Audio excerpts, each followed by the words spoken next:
함께 은혜 받으실 말씀은 이사야 56장 7절에서 8절까지 말씀입니다. 구약성경 1036쪽에 있습니다. 제가 봉독하겠습니다. 내가 곧 그들을 나의 성산으로 인도하여 기도하는 내 집에서 그들을 기쁘게 할 것이며 그들의 번제와 희생을 나의 제단에서 기꺼이 받게 되리니 이는 내 집은 만민이 기도하는 집이라 일컬음이 될 것임이라. 이스라엘에 쫓겨난 자를 모으시는 주 여호와가 말하노니 내가 이미 모은 백성 외에 또 모아 그에게 속하게 하리라 하셨느니라. 아멘. 할렐루야. 오늘도 주일 예배 정말 잘 오셨습니다. 여러분 모두에게 주의 은혜가 이후에 더 가득하시기를 예수님의 이름으로 축복합니다. 어떻게 설은 잘 지내셨어요? 지금 지내고 있는 중이시죠? 2024년 여러분 모두 새해 정말 다복하시고 또 건성하시고 강건하시기를 주의 이름으로 축복합니다. 이제 올해 송구 영신 예배 전까지 마지막입니다. 옆에 분들을 축복해 주시기 바라요. 새해 복 많이 받으시기 바랍니다.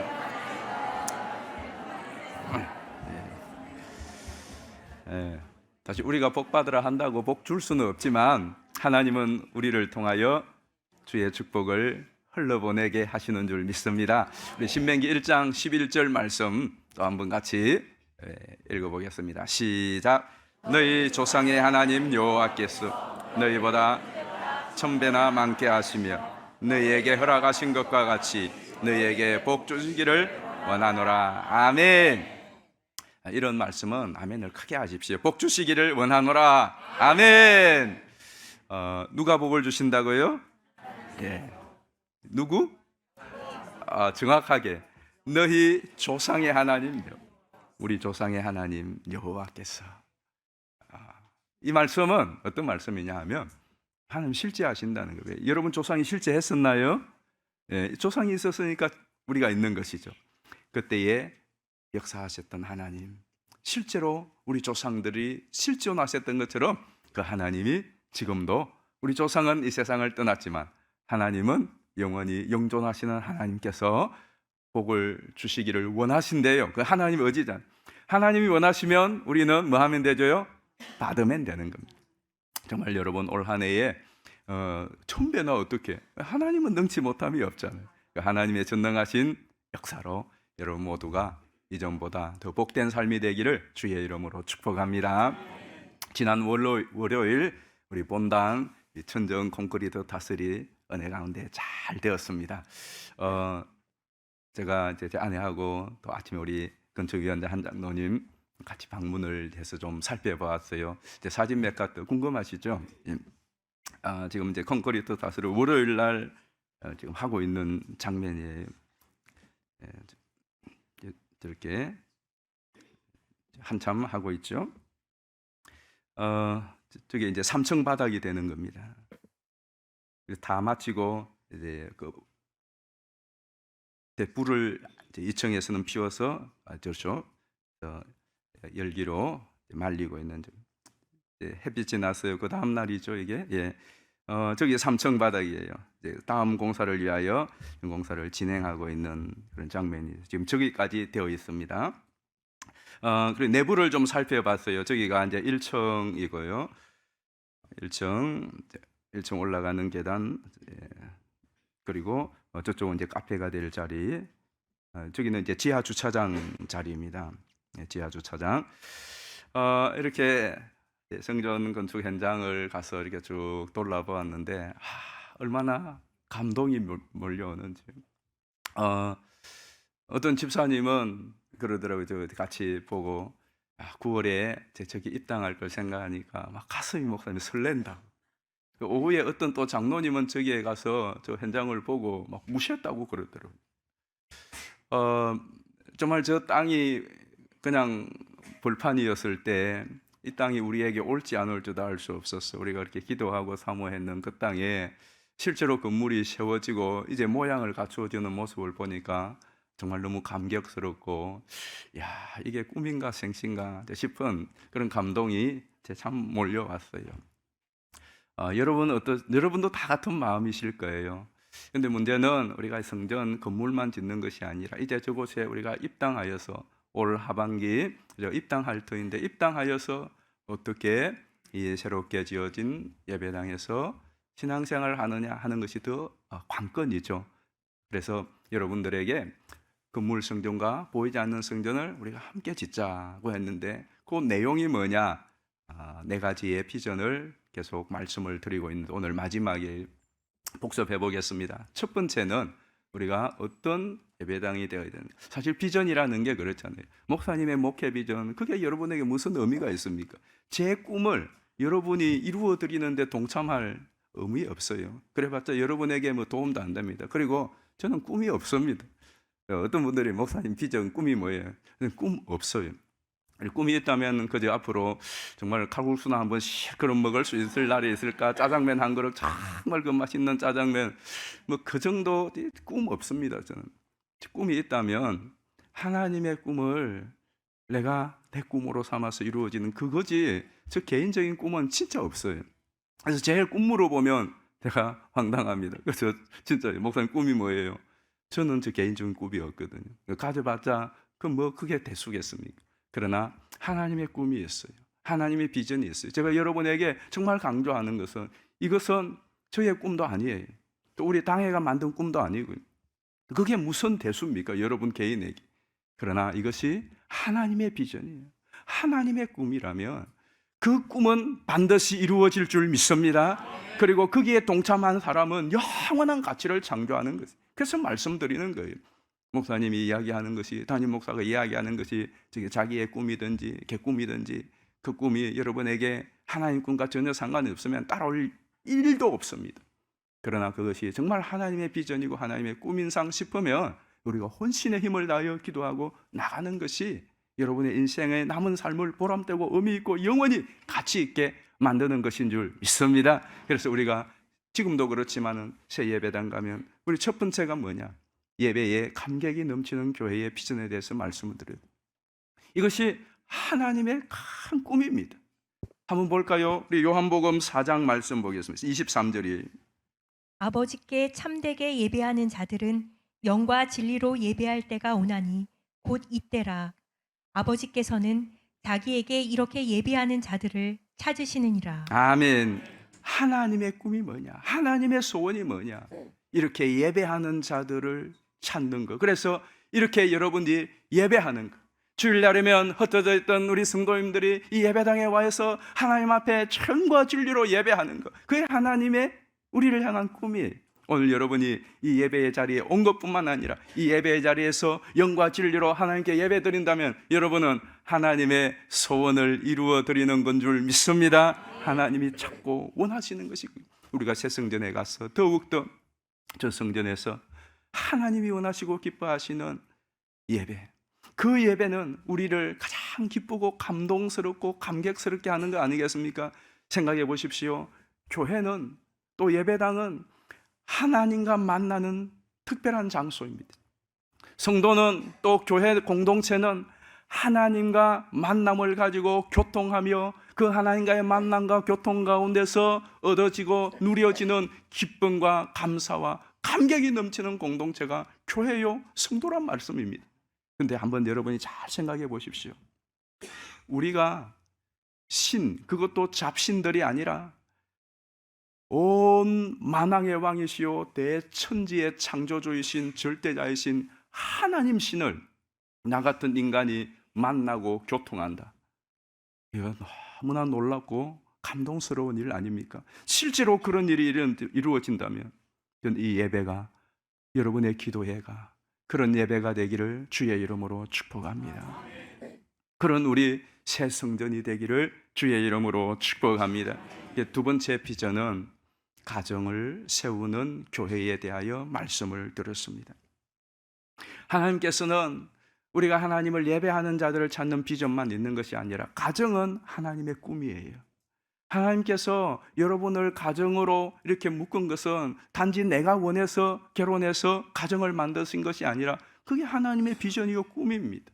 그래서 우리가 결혼식 할 때 서약 하잖아요. 서약을 끝내고 나서 뭐라고 하죠? 하나님이 짝지어 주신 것을 사람이 나누지 못할지니라. 왜? 우리 마음대로 결혼한 건 아니라는 거예요. 우리 뜻대로 결혼한 것 아니에요. 누가? 하나님이 쫙 지어주었다. 하나님이 가정을 만들었다. 왜? 뭔가 비전이 있는 거예요. 그래서 하나님은요, 이 가정에 대하여 소홀히 하는 자들에 대하여 디모데서에 뭐라고 말합니까? 자기의 가족을 돌아보지 아니하는 자는 누구보다 불신자보다 더 악한 자라고 그랬어요. 그래서 가정이 하나님에게는 얼마나 소중한 건지 몰라요. 여러분의 가정을 향한 하나님의 비전과 꿈이 있다 이거예요. 그런데 지금 이 시대의 가정은 마치 지진을 만난 것처럼 휘청거리고 있어요. 다음 세대 이야기를 하지만 이제 우리 교회가 가면 다음 세대 30, 40 세대를 이제 어떻게 좀 세울까 리서치하고 있는 중이거든요. 지금 리서치를 우리 교역자들이 하고 있어요. 그런데 이 리서치를 하면서 또 저 나름대로 이렇게 해야 되겠다는 생각을 이제 차곡차곡 정리하면서 문제는 30, 40 세대만 문제가 아니에요. 우리 70대 또 80대, 90대가 되신 우리 어르신들 이곳에 많이 계신데 여러분들은 더욱더 큰 문제세요. 우리 어르신들은 정말로 힘든 시대에 태어나서 이 나라의 중흥을 위하여서 정말 골수가 빠지도록 열심히 사셨고 뒷바라지 자녀들을 위하여 하셨고 그래서 오늘 이 나라가 이만큼 올라온 데는 여기에 70대, 80대, 90대 어르신들이 태어나서부터 그 고생과 고난과 수고와 헌신 위에 이 나라가 지금 여기까지 서 있잖아요. 근데 문제는 지금 대접받아야 될 때에 이 대접도 제대로 받지를 못하는 거예요. 그리고 갈수록 몸은 더 약해지고 정말 이 70, 80, 90 세대가 되시는 분들 그 고초가 얼마나 전생애의 고초를 겪고 있는 분들입니다. 근데 이것도 얼마나 큰 우리가 이제 풀어야 될 숙제예요. 또 50, 60 세대는 어떻습니까? 지금 50, 60 세대는 위로는 이 어르신들을 떠받쳐야 되고 밑으로 있는 이 아이들은 정말 이 50, 60 세대의 아이들은 외계인이나 다름이 없지 않습니까? 그리고 사회나 교회에서의 모든 책임을 다 그대로 지금 지고 나가야 되는 낀 세대라고 하죠. 그래서 암 발생률, 암 사망률이 제일 높은 세대. 이 50, 60 세대의 고충도 그것도 이루 말로 다 할 수 없습니다. 이거 어떻게 할 거예요? 이 30, 40 세대들은 태어날 때부터 별 고생 없이 태어났어요. 그래서 잘 부모 호강받고 잘 자랐는데 이제 막상 자기가 부모가 되어 보니까 이게 대책이 안 쓰는 거예요. 지금 나라가 어려워지고 힘들어지니까 이제 이때의 모든 어려움을 한 몸 맨몸으로 받아야 될 이 세대들, 그리고 이 아이들 낳기는 낳았는데 이 양육을 어떻게 해야 될지 여기에 모든 것을 몰빵한 이 세대들, 이거 도저히 답이 안 나와요. 전 세대에 걸쳐서 지금 가정적으로 답이 안 나옵니다. 그러니까 서로 내몰라라 다 따로따로. 그래서 주택들이 다 이제는 나홀로. 그리고 앞으로는 결혼도 하고 싶지 않은 거죠. 이런 시대에 답이 어디에 있겠습니까? 여러분, 국가가 답을 줄 수 있겠습니까? 어느 사회단체가 답을 줄 수 있겠습니까? 그저 우리 노년들이 국가에서 할 수 있는 게 가서 뭐 그림 그리기 하고 손유희하고 겨우 그리 모여서 그냥 시간 보내는 거, 겨우 그 정도밖에 못했죠. 여러분, 인생의 노년을 이렇게 시간 보내는 것이 이것도 얼마나 비참한 일입니까? 그러면 대안이 어디에 있어요? 저는 교회가 대안이라고 확실히 믿습니다. 잘 보십시오. 교회는 그래도 주일날 전 세대가 다 모입니다. 요즘은 설날이라도 집에 온 가족이 모이는 가족이 흔치 않습니다. 그렇죠? 여러분들도 그렇잖아요. 온 식구가 1대, 2대, 3대가 모여서 함께 지나는 거 쉽지 않아요. 어느 사회 단체나 기관, 가정에서도 그 일이 안 이루어지는데, 근데 교회는 어쨌든 유아에서부터 노년까지 한 날, 한 시간, 한 공간 안에 그래도 매주일마다, 어떤 때는 금요일마다 있는 곳이 아직도 교회인 것입니다. 그러면 이 교회의 가정의 피상구가 되고 가정의 탈출구가 있고 가정의 희망이 있고 가정의 마지막 보루가 되는 거예요. 그래서 여러분 같이 기도하면서 우리가 여기서는 세팅을 할 수 없어요. 몇 개를 오면은 거두어야 되니까. 저 새성전에 가서는 다음 세대뿐만 아니라 우리 중년과 노년 세대까지 정말로 가정을 세우는, 무엇보다도 이 다음 세대들, 어디에서도 대책이 없는 이 세대들을 세우는 우리 교회가 되기를 주의 이름으로 축복합니다. 여러분 이 일을 위하여 기도하고 준비하셔야 돼요. 준비해. 세 번째는 지역을 살리는 교회 비전에 대해서 말씀드렸습니다. 이 말씀은 우리 본문을 다시 한 번만 같이 보겠습니다. 마태복음 5장 13절부터 보겠습니다. 너희는 세상의 소금이니 소금이 만일 그 맛을 잃으면 무엇으로 짜게 하리요? 후에는 아무 쓸데없어 다만 밖에 버려져 사람에게 밟힐 뿐이니라. 너희는 세상의 빛이라. 산 위에 있는 동네가 숨겨지지 못할 것이요 사람이 등불을 켜서 말 아래에 두지 아니하고 등경 위에 두나니 이러므로 집 안 모든 사람에게 비치느니라. 16절은 같이 읽습니다. 이같이 너희 빛이 사람 앞에 비치게 하여 그들로 너희 착한 행실을 보고 하늘에 계신 너희 아버지께 영광을 돌리게 하라. 아멘. 이것은 하나님이 우리 교회를 향하여 또 아니 모든 지역 교회를 가지고 계신 하나님의 소원이요 비전이에요. 교회는 이 사명을 가지고 있어요. 지난 월요일 날 이제 본당 천정 3층 바닥 콘크리트 타설을 다 마치고 화요일 날 우리 건축위원장 한장로님이 문자를 보냈어요. 문자를 보냈는데 이런 문자를 보냈습니다. 어제 천정 본당 3층에 타설한 콘크리트는 레미콘 91대, 레미콘 91대가 들어갔어요. 레미콘 한 대는 6 입방미터니까 6 입방 곱하기 91대는 546 입방미터. 1 입방은 2.3톤이므로 2.3톤 곱하기 546 입방미터는 1255.8톤이 되고 1톤은 1000kg이므로 1255.8톤 곱하기 1000은 125만 5,800kg이 되는데 이를 한 사람 평균 무게 50g으로 나누면 25,116명이 되는데 이는 지식주구 아파트 단독주택 합산하여 9,000세대와 상가점포 1,000개 합하여 1만 세대가 되는데 1세대가 평균 2.5명이므로 지축지구 전체 1만 세대의 인구는 2만 5천 명이 되므로 어제 성전 본당 천정에 들어간 콘크리트 무게가 지축주기 전체 인구의 같은 수치의 무게가 됩니다. 그러니까 어제 성전 본당의 지축주구 전체 인구 2,500명이 올라가서 있는 무게가 실렸다고 생각하여 장차 새 성전에서 지축지구 영혼 2,000명을 구령하라는 사명의 수치라고 생각해 보면 어떨까요? 장로님 죄송합니다. 그리고는 뭐라고? 인혼절생. 인혼절생이 뭐냐? 인조 혼자 즐거운 생각. 죄송합니다. 그런데 제가 그 글을 읽으면서 맞아. 장로님 혼자 즐거운 생각이 아니에요. 우리 모두의 사명이요 하나님의 비전인 줄 믿습니다. 야, 이게 2만 5천 명이 이제 이 본당 위에 올라타 있다. 우리 교회가 이 본당에 예배하는 만민이 기도하는 집의 그 무게가 이 지축지구에 있는 그 영혼들을 감당하는 그러한 비전. 그런데 이게 장로님 혼자나 또 어떤 누구의 비전이 아니에요. 하나님께서 너는 이 지역에 이 땅에 소금이요 빛이 되어서 그 동네 이 동네에 빛을 숨겨두지 말고 빛을 비추어야 돼요. 그래서 우리가 이 지축으로 온 것이 무엇 때문에 온 것입니까? 그냥 저기 불편하고 신앙생활하기 힘들고 교회 짓기 힘들어서 온 것 아니에요.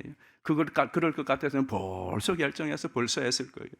하나님께서 우리를 이곳으로 보내셨어요. 왜 보낸 거죠? 이 지역에 영혼 구원하기 위하여 보낸 줄 믿습니다. 그래서 이게 생각으로 끝나면 안 돼요. 생각은 뭐냐? 임신하는 거예요. 임신. 여러분 많은 생각이 있잖아요. 꿈. 이건 다 임신을 하는 거거든요. 내가 뭘 해야 되겠지. 그런데 임신함으로 끝나는 것이 아니라 임신한 것은 뭐 해야 되죠? 출산해야 돼요. 유산되면 안 돼요. 저는 여러분 모두가 믿음으로 잉태한 것을 출산하기를 주의 이름으로 축복합니다. 그래서 우리가 이 지축지구에 또 여러분들이 거주하는 이웃도 마찬가지, 거기도 마찬가지. 우리 주변의 이 지역을 어떻게 하면 복음으로 하나님의 그 복음의 꿈을 이루어 드릴까 우리가 기도하고 생각할 뿐만 아니라 실천해 나가야 될 줄 믿습니다. 이제 오늘 마지막이에요. 마지막 한번 같이 읽어보겠습니다. 제목 시작. 만민이 기도하는 교회 비전에 대해 말씀드리겠습니다. 이 말씀 속에는 하나님의 정말 원대한 꿈이 포함되어 있습니다. 내 집은 만민이 기도하는 집이 되어야 하리라 하는 이 하나님의 말씀 속에는 하나님의 원대한 꿈이 거기에 함축되어져 있다 이 말씀입니다. 첫 번째는 우리를 위한 거예요. 기도하는 집이 되어야 하리라. 이 하나님은 성전을 기도하는 집이라고 명명하셨어요. 자, 우리 성경 본문 다시 한번 더 보십시다. 7절 말씀 다시 봅니다. 내가 곧 그들을 나의 성산으로 인도하여 기도하는 내 집에서 그들을 기쁘게 할 것이며 그들의 번제와 희생을 나의 제단에서 기꺼이 받게 되리니 이는 내 집은 만민이 기도하는 집이라 일컬음이 될 것임이라. 아멘. 잘 보세요. 저 본문을 두 번이나 기도하는 집이라는 말이 나오잖아요.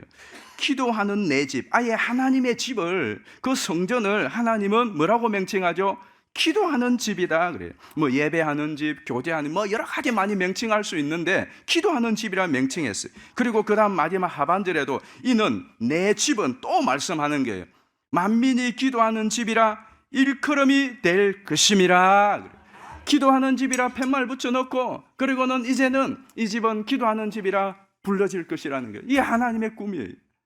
성전에 대한, 교회 공동체에 대한 하나님의 꿈, 하나님의 비전이 뭐죠? 기도하는 집이라. 이것은 기도하기 위하여 특별히 지어진 집이라는 말과도 다르지 않습니다. 실제로 솔로몬이 최초로 이제 성전을 건축하였을 때 열왕기상 8장에 솔로몬이 이 성전을 향하여 하나님께 봉헌하면서 드리는 기도 내용이 뭡니까? 다른 기도 없어요. 하나님, 이제 성전 지어졌습니다. 이제 성전 이제 건축 완료하였습니다. 하나님, 이 성전 하나님께 올려드립니다. 하나님, 그러면서 뭐라고 하느냐? 하나님, 이제 이 성전에서 이 백성이 여차저차해서 기도하거든. 하나님, 이 백성뿐만 아니라 이방인들조차도 이곳에 오셔서 여차저차한 문제로 하나님 기도하거든. 하늘의 하나님, 하나님께서는 이곳에 계시사 이 기도를 들으시고 응답하여 주소서 하는 것이 주요 골자입니다. 그런데 열왕기상 9장에 보면 하나님께서는 그 기도를 받으시고 솔로몬에게 나타나서 뭐라고 말합니까? 내가 예전에서 하는 기도를 듣고 내 눈이 항상 여기에 있을 것이고 내 귀가 이곳에서 하는 기도를 듣고 응답할 것이다. 그렇게 말씀하시는 거예요. 그래서 기도라고 하는 이 기도의 집으로 성전을 명칭하고 있다 하는 것을 볼 수가 있습니다. 자, 그렇다면 왜 그럴까요? 오늘 이 말씀 속에는요, 하나님이 인간을 향한 지극한 사랑과 배려가 있는 거예요. 특별히 오늘 본문 7절을 이제 다시 한 번 더 보겠습니다. 분홍색 글씨를 잘 보십시오. 같이 한번 읽어봅니다. 시작. 내가 곧 그들을 나의 성산으로 인도하여 기도하는 내 집에서 그들을 기쁘게 할 것이며 그들의 번제와 희생을 나의 제단에서 기꺼이 받게 되리니 이 이는 내 집은 만민이 기도하는 집이라 일컬음이 될 것임이라. 아멘. 잘 보세요. 기도하는 내 집에서 뭐 한다고요? 그들을 기쁘게 할 것이다. 저는 이 말씀이 너무 좋아요. 여러분, 여러분의 인생 가운데 제일 기뻤던 때가 언제입니까? 여러분이 지금까지 살아온 날 중에 기쁨이 정말 샘솟듯이 흘러나왔던, 너무 기분이 좋아서 기뻐서 어쩔 줄 몰라 했던 때, 다 다양할 거예요. 다양할 거예요. 그런데 공통적인 것 하나가 있어요. 그 기쁨이 무슨 기쁨이었든지 간에 내가 원하고 바라던 바가 이루어졌을 때일 거예요. 합격을 했다든가 아기를 낳았다든가 아니면은 뭐를 내가 얻었다든가, 여러분이 그게 뭐든지 간에 내가 원하고 바라던 바가 이루어졌을 때, 그때에 가장 기뻤지 않습니까? 그때. 그런데 그 기쁨이, 바라고 원하는 것이 이루어졌을 때 기쁨이 정말 컸던 때가 언제입니까? 정말 컸던 때가 이런 거죠. 내가 그렇게 바라고 원하지만 내 힘으로는 도저히 불가능해. 그리고 답이 없어. 한계에 부딪혔어. 그럼에도 포기할 수 없어. 접을 수는 없지만, 그런데 이 꿈을, 이 원하는 바를 이룰 방법이 없어. 그때 너무 안타깝죠. 그런데 뜻밖에도 나는 힘이 없고 방법이 없고 한계에 부딪혔는데 그 꿈이, 그 소원하고 원하던 바가 이루어졌을 때, 그때의 기쁨은 이루 말로 다 할 수 없는 것 아니겠습니까? 이를테면 축구 경기가 아시안컵이 벌어졌어요. 기분 나쁘죠? 이 아시안컵 축구만 생각하면. 야구 경기가 벌어졌어요. 야구. 그런데 그 야구 경기에서 이기면, 우리가 월드컵에 나가서 이기면 얼마나 기쁩니까? 6대3으로 일본을 이겨서 그 기쁨 이루 말할 수 없죠. 그런데 그보다 더 기쁠 때가 언제일까요? 우리나라가 일본한테 3대2로 9회 말 투아웃까지 지고 있었어요. 패색이 짙었습니다. 마지막 타자로 4번 타자 이병렬이 나갔습니다. 그런데 루상에 우리 부목사님이 나갔어요. 1루인. 근데 제가 쳤는데 홈런을 쳤어요. 4대3으로 역전되고 경기가 끝났어. 얼마나 기쁩니까? 그렇죠. 똑같이 이겼는데 그냥 6대3으로 이겨서 우승해도 그 기쁨 이루 말로 다 할 수 없지만, 그런데 3대2로 지고 있다가 9회 말 투아웃에 한 방으로 뒤집어 4대3으로 이겼다. 그 기쁨은 이루 말로 다 할 수 없는 거죠. 오늘 본문에 나오는 기도하는 내 집에서 그들을 기쁘게 할 것이다 하는 이 말씀 속에서는 우리 인간이 기도한다는 것은 뭘 말합니까? 여러분, 왜 기도하죠? 내가 내 힘으로 안 되기 때문에 기도하는 거예요. 내 힘으로는 노답이에요. 답이 없어요. 그리고 한계에 부딪혔어요. 그런데 이거 포기할 수 없잖아요. 여러분, 자식 문제 포기할 수 없잖아요. 살아가야 될 생계 문제 포기할 수 없잖아요. 여러분의 인생의 노년 포기할 수 없잖아요. 그런데 내게는 답이 없어요. 그러니 비는 거예요. 어제도 많은 사람들이 산천 초목 앞에서 빕니다. 크기라도 빌어야 되죠. 복조리 놓고 빕니다. 맹태 대가리 놓고 빕니다. 죄송합니다. 달 앞에 가서 빌고, 떠오르는 태양 앞에 빌고, 큰 나무 앞에 가서 빌고, 어쨌든 빕니다. 빈다는 것은 내 힘으로 안 되니 신이시여 나를 도와주소서. 그런데 그렇게 빌어봤자 응답이 없어요. 그렇게 빌어봤자 시간과 힘만 소비하고 이루어진 것이 없어요. 그래도 또 가서 빕니다. 왜? 빌기라도 해야 마음이 통하니. 그게 이방 사람들입니다. 그런데 그 이방 사람들에게 너희들 쓸데없는, 답도 없는, 능력도 없는 신들 앞에 빌지 말고 이제는 나에게 와서 빌어. 나에게 와서 빌면 기도하는 내 집에서 내가 너희들을 기쁘게 할 것이야 라는 거예요. 오늘 본문 한번 여러분 성경을 보실까요? 성경에 보면 이 지금 사람들이 누구냐 하면 앞에 나오는 3절 보세요. 3절에 여호와께 연합한 이방인은 말하기를 여호와께서 나를 그의 백성 중에서 반드시 갈라내시리라 하지 말며 고자도 말하기를 나는 마른 자라 나무라 말하지 말라라는 거예요. 이 이방인들과 고자와 같은 인간의 힘으로 어떻게 할 수 없는 태생부터 문제가 있는 노답인 이 사람들조차도 이제는 내 집에 와서 뭐하는 집? 기도하는 내 집에 와서 기도할 때에 내가 그들을 기쁘게 할 것이라는 것은 그들에게 응답하여 주겠다 하는 말씀인 것입니다. 여러분, 이 얼마나 반가운 소식이요 복된 소식인 겁니까? 생각해 보십시오. 교회 밖에 그렇게 기도할 데가 없어요.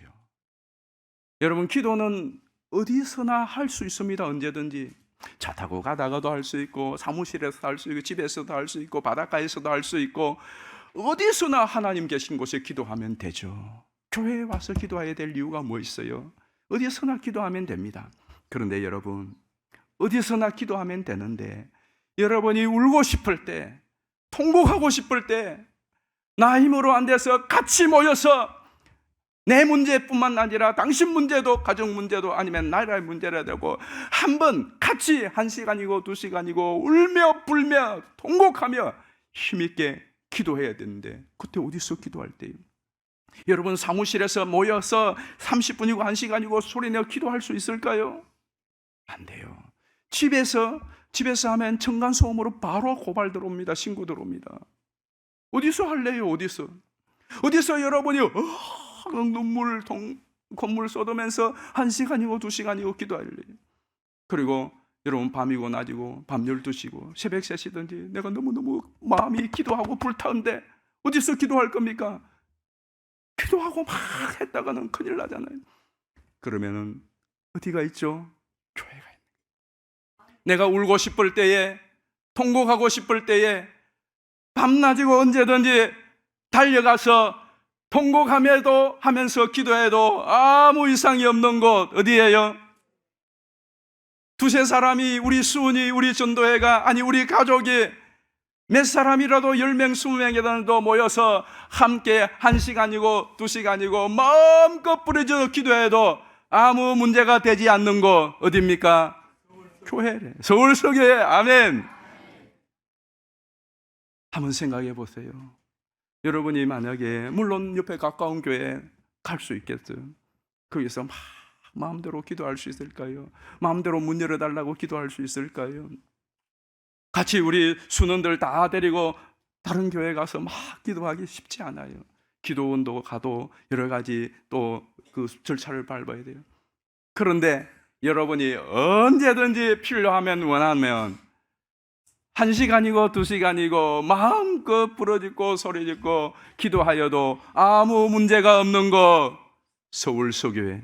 왜? 이곳은 내 집이요, 내 아버지 집이요.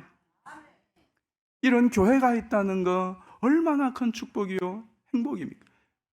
누가 여러분이 언제든지 와서 기도하는데 콜팡이 하겠습니까? 이 교회에 어느 전도회가 어느 순이 함께 모여서 기도하겠다는데 이 장소를 대여한다고 제안을 받을 수가 있습니까? 얼마나 감사한 일입니까? 얼마나 감사한 일. 이보다 더 놀라운 축복이 어디에 있습니까? 내가 마음껏 기도할 수 있는 교회가 있다는 거 축복인 줄 믿습니다. 보세요. 여러분이 성경 공부 모임이나 또 교제나 또 다른 많은 일들은 교회 아니라도 얼마든지 교회 카페 없어도 뭐 카페가 널렸잖아요.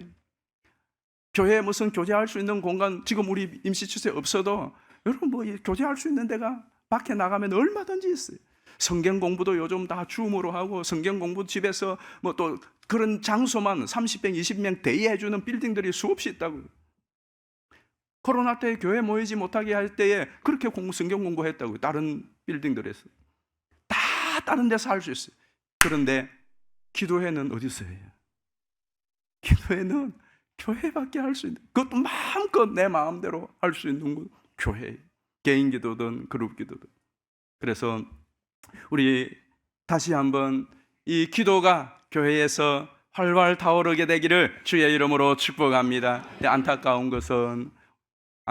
것은 우리 한국 교회에 이 기도의 열기가 점점 식어져 가고 있다는 거예요. 그래도 기도는 다 합니다. 교회마다 기도 모임이 다 있습니다. 특세도 있고 다 있어요. 그러나 확실한 것은 이전보다 교회가 소그룹으로, 개인으로, 대그룹으로 더 뜨겁게 간절히 기도하는 그 열기는 많이 식어졌습니다. 그리고 그런 기도 모임들을 다른 모임으로 대체하죠. 전도회 모임들도 전에는 기도하기 모였는데 이제는 기도하기 위해 모이는 것보다 기도보다 다른 것을 위한 모임들로 대체돼요. 결과는 어떻게 될까요? 결과는 영적으로 참담한 상황이 계속 이어지고 있습니다. 예수님 분명히 말씀했습니다. 기도 외에는 다른 것으로 나갈 수 없는 것이 교회에 있다 이 말씀입니다. 여러분의 인생 가운데 있습니다. 기도를 대체할 수 있는 것이 아무것도 없어요. 기도는 기도로서 해결해 나가야 될 줄 믿습니다. 그래서 여러분 다시 이제 우리가 이 새 성전이 건축되어지면 얼마나 기도하기 좋은 처소가 될지 몰라요. 여러분 개인뿐만 아니라 부서, 기관, 교회가 더욱더 기도의 불이 활활 타오르도록 기도의 불을 밝히는데 여러분 한 분 한 분이 기도의 불쏘시개가 되시기를 주의 이름으로 축복합니다. 마지막 두 번째로는 만민이 기도하는 집이라 했어요. 우리가 오늘 눈여겨보아야 될, 주목해야 될 것은 바로 이 부분입니다. 내가 기도하는 거, 우리가 기도하는 거, 그것도 하나님의 뜻이에요. 그런데 하나님의 비전은 여기에 머물지 않고 더 큰 비전을 가지고 있어요. 자, 다시 한번 6절, 7절 말씀 이번에는 같이 읽어봅니다. 시작. 내가 곧 그들을 나의 성산으로 인도하여 기도하는 내 집에서 그들을 기쁘게 할 것이며 그들의 번제와 희생을 나의 제단에서 기꺼이 받게 되리니 이는 내 집은 만민이 기도하는 집이라 일컬음이 될 것입니다. 그리고 이어지는 8절 같이 읽습니다. 이스라엘의 쫓겨난 자를 모으시는 주 여호와가 말하노니 내가 이미 모은 백성 외에 또 모아 그에게 속하게 하리라 하셨느니라. 아멘, 아멘. 잘 보세요. 기도하는 집, 그게 명칭이에요. 그런데 누가 기도한다고요? 하나님은 만민이 기도하기를 원하시는 거예요. 만민이. 그런데 하나님은 이미 모은 백성 외에 또 어떻게 한다고요? 더 모이기를 원하시는 거예요. 여러분에게 이런 비전이 있었어요? 이런 소원이 있었어요? 정말 내가 기도하고 우리가 기도하는 것으로 만족하지 않고 하나님, 이 기도를 내 자녀들도 하고 이 기도의 모임에 저 이웃들도 하고 이 기도의 모임에 또 다른 사람들도 하고, 그래서 이게 단지 나의 소원이 아니라 우리 하나님의 소원인데, 하나님, 그 하나님의 마음이 내 마음 되어서 하나님, 나만 기도하는 것이 아니라 우리만 기도하는 것이 아니라 만민이 기도하게 하여 주옵소서. 이미 모인 사람만 기도하는 것이 아니라 더 모여서 기도하게 하여 주시옵소서. 금요 기도회 본당이 다 차야 새성전 들어간다고 그랬어요. 제가 이걸 몇 번 공언을 했기 때문에 이제 담임 목사가 공회 앞에 약속을 했는데 지켜야 되지 않겠어요, 약속을. 이제 내뱉었으니까 어쩔 수 없어요. 그렇게 해놓고서 들어가면 저를 흑분꾼이라고 이야기할 거 아니에요. 어떻게 하실래요? 여러분, 금요 기도회에 본당 한번 채우도록 하십시다. 몇 사람이 오든지 저가 한번 기도인도 하면 되잖아요. 근데 하나님 마음이 우리가 이 좋은 기도 같이 기도하기를 원하시고 그 기도를 통해 이루시기를 원하시는 거예요. 그러니까 여러분, 금요일 날 내가 언제 참석할지가 D-Day 한번 잡으시기를 바래요. 하루만 잡아도 되잖아요. 하루만. 여러분 일생에 딱 9월 전까지 내가 한 번만 금요 기도에 나간다, 그 생각하고 날짜를 잡아 놓으시기를 바래요. 아멘. 아무도 안 하시네. 그럼 뭐 안 들어가는 거지. 들어가야 되잖아요. 그래요. 왜 이 기도가 필요하냐? 사실 오늘 본문에 이 만민이 기도하는 집이라 하는 이 말씀을 만민을 위하여 기도하는 집으로 해석해도 틀리지 않아요. 자, 만민이 기도한다는 이것은 단지 기도를 위하여 하나님 말씀하는 게 아니에요. 여러분, 기도한다는 것은 어떤 의미가 있죠? 생각해 보세요. 아니, 내가 뭔데, 우리가 뭔데 감히 천지의 주제이신 하나님께 기도한다. 그리고 하나님 내 기도를 들어주셔야 된다. 우리가 뭔데 그럴 자격이 있습니까? 내가 하나님 앞에 기도를 한다는 것은 뭘 전제하는 겁니까? 하나님이 나의 아버지가 되는 거죠. 우리는 하나님의 자녀라는 것을 전제. 아무나 하나님께 마음대로 나가서 기도할 수 있나요? 못해요. 못합니다. 그랬다가는 죽습니다. 구약에 실제로 적사했습니다. 대통령 한 분을 만나기 위해서도 아무나 불쑥 못 갑니다. 그렇잖아요. 일개의 대통령도. 그런데 대통령이라 할지라도, 그가 왕이라고 할지라도 그냥 언제든지 불쑥불쑥 갈 수 있는 사람이 있습니다. 누굴까요? 자식이죠. 그러니까 우리가 만왕의 왕이신 하나님께 기도를 한다는 것은 그냥 비는 그 이상의 의미가 있다, 이 말입니다. 그것은 내가 하나님 나라의 백성이요, 하나님 나라의 시민이요, 더욱이 하나님의 자녀요, 하나님과 사이가 좋다 하는 의미가 있단 말이에요. 그러니까 하나님이 만민이 기도하는 집이 되어야 하리라는 의미 속에는 뭐가 있겠습니까? 저와 여러분이 하나님의 자녀가 되고 구원받은 백성이 된 것처럼 하나님께서는 우리 가족뿐만 아니라 이 지역뿐만 아니라 온 세계 열방, all nations, 모든 민족이 다 하나님께로 나와 구원받고 우리와 함께 하나님과 교통하는 자리에 있기를 원한다, 이 말씀입니다. 그 일을 위해서는 뭐가 먼저 필요하죠? 기도가 먼저 필요합니다. 그래서 여러분, 교회는 우리를 위해서만 기도하는 것이 아니라 지역을 위하여 기도해야 돼요. 지역을 위하여 기도해야 돼요. 지역에 어려움이 있으면 그 지역의 어려움, 또 여러분 이웃이 어려운 일을 당했으면 그 이웃의 어려운 문제를 놓고 기도해야 돼요. 뿐만 아니라 교회는 국가가 어려움에 처하면 국가의 대소사를 놓고 기도해야 되고요. 교회가 저 중동 지역에 이스라엘의 우크라이나의 전쟁이 발생하고 또 기후 재난으로 어려움을 당하면 이런 문제들을 놓고 교회가 기도해야 됩니다. 개인적으로 기도할 뿐만 아니라 전도회가 수은이 함께 공기도회에 같이 모여서 기도해야 됩니다. 왜? 그 기도를 통하여 하나님 뜻이 이루어지고 그 영혼들이 주께로 돌아오는 하나님의 열방 비전을 위하여 교회가 기도하고 헌신하고 섬겨 나가야 될 줄 믿습니다.